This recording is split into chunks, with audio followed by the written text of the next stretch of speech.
Une langue, parfois, c'est pas juste un moyen de communiquer. Ça peut devenir un pont, une clé et même une part essentielle de la foi. Aujourd'hui, on va donc se pencher sur une langue bien précise et on va voir pourquoi des millions de gens sont poussés à l'apprendre. Et comme on va le voir, les raisons sont bien plus profondes qu'on pourrait le croire. Voilà la grande question. Pourquoi cet attachement si particulier? Ce n'est pas juste une question de préférence, loin de là. En fait, les sources nous disent que c'est une vraie quête. Une quête qui est à la fois spirituelle, intellectuelle et même, oui, même pratique. Allez, on décortique tout ça. Alors pour commencer, il y a la raison la plus intime en fait. Le point de départ pour beaucoup de gens, c'est ce besoin d'une connexion directe, sans filtre, avec le texte sacré. Parce que, il faut bien comprendre, pour un croyant, le Coran en arabe, ce n'est pas juste un livre, c'est considéré comme la parole même de Dieu. Du coup, apprendre la langue, eh bien ça devient une façon de s'approcher au plus près de cette parole originelle, de capter toutes ces subtilités, toutes ces nuances. Et ce qui est super intéressant, c'est que la tradition ne met pas seulement l'accent sur le fait de comprendre. Non, le simple fait de lire, de réciter le texte, a une valeur en soi. Prenez ce hadith, par exemple, qu'on trouve dans nos sources. Il montre vraiment toute la dimension spirituelle de ce contact direct avec les mots.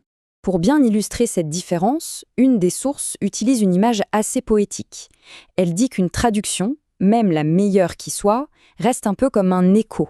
Oui, un écho. Ça transmet l'idée générale, bien sûr, mais toute la musicalité, le rythme, les différentes couches de sens de l'original, ça c'est considéré comme impossible à vraiment reproduire. Ok, maintenant changeons un peu d'angle. Parce qu'au-delà de cette lecture très personnelle, l'arabe est aussi vu comme la clé qui ouvre la porte à tout un univers de connaissances. Et là, on touche à un point vraiment central. Pour aller plus loin dans la compréhension de la foi, la maîtrise de l'arabe est présentée comme quasi indispensable. C'est vraiment l'outil qui va permettre d'accéder à des siècles et des siècles de débats, d'analyses, de savoir. Et attention, ce savoir est juste immense. On ne parle plus seulement de lire le texte de base, non. Là, il s'agit d'avoir un accès direct aux commentaires du Coran, ce qu'on appelle le tafsir, aux paroles du prophète, le hadith, ou même à la jurisprudence islamique, le fiqh. En gros, c'est tout l'édifice intellectuel de l'islam qui s'ouvre. D'ailleurs, cette recherche de connaissances, elle est encouragée directement dans le Coran. Ce verset, par exemple, est souvent cité pour illustrer que l'apprentissage est perçu comme une forme d'adoration. C'est presque une prière en soi que de demander à accroître son savoir. Bon, maintenant, on va encore un cran plus loin, parce que l'arabe n'est pas juste présenté comme un outil pratique. C'est beaucoup plus fondamental que ça. C'est vu comme une partie indissociable de la religion. Et là, c'est un vrai changement de perspective. Pour beaucoup de grands savants de l'histoire de l'islam, l'arabe, ce n'était pas une option, pas du tout. C'était une obligation, un devoir pour quiconque voulait vraiment comprendre et vivre sa foi à fond. Écoutez par exemple cette citation. Elle est super directe, très forte, et elle vient d'un des compagnons les plus proches du prophète. Il ne dit pas « c'est pratique pour votre religion ». Non, il dit « ça fait partie de votre religion ». La nuance, elle est énorme.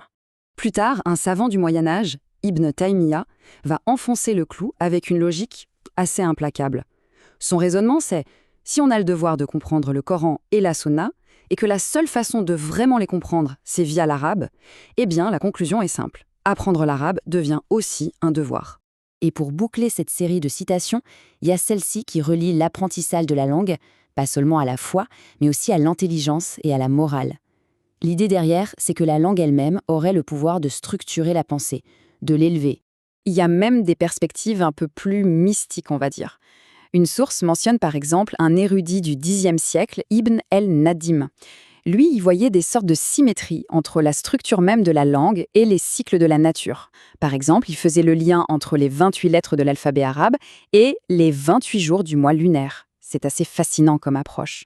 Bon, on a vu les raisons théologiques, historiques. Maintenant, revenons à aujourd'hui. Concrètement, qu'est-ce que ça apporte d'apprendre l'arabe au XXIe siècle? Quels sont les bénéfices? Alors, au-delà de l'aspect purement spirituel, les sources se mettent en avant des avantages très, très concrets. Déjà, ça peut ouvrir des portes au niveau professionnel, surtout dans des économies dynamiques comme celle des pays du Golfe. Et puis bien sûr, comme pour n'importe quelle langue, l'apprendre, ça booste le cerveau, ça aide à mieux s'intégrer quand on voyage, et ça peut même être un super projet à faire en famille. Ce qui est intéressant ici, c'est de voir que le côté pratique et le côté religieux ne sont pas du tout vus comme opposés. Au contraire, avoir des avantages concrets comme trouver un travail dans un pays musulman par exemple, c'est perçu comme quelque chose qui peut faciliter la vie de croyants. Finalement, les deux mondes se rejoignent. Au final, après tout ce parcours, on se retrouve avec une question un peu plus large, un peu plus philosophique. Quand une langue porte en elle autant d'histoire, de foi, de savoir, est-ce que l'apprendre, c'est juste acquérir une nouvelle compétence? Ou est-ce que c'est bien plus que ça? Est-ce que ce n'est pas, en quelque sorte, recevoir un héritage et s'interroger sur sa place dans cette longue, longue tradition? C'est une réflexion qui, clairement, nous emmène bien au-delà des simples mots.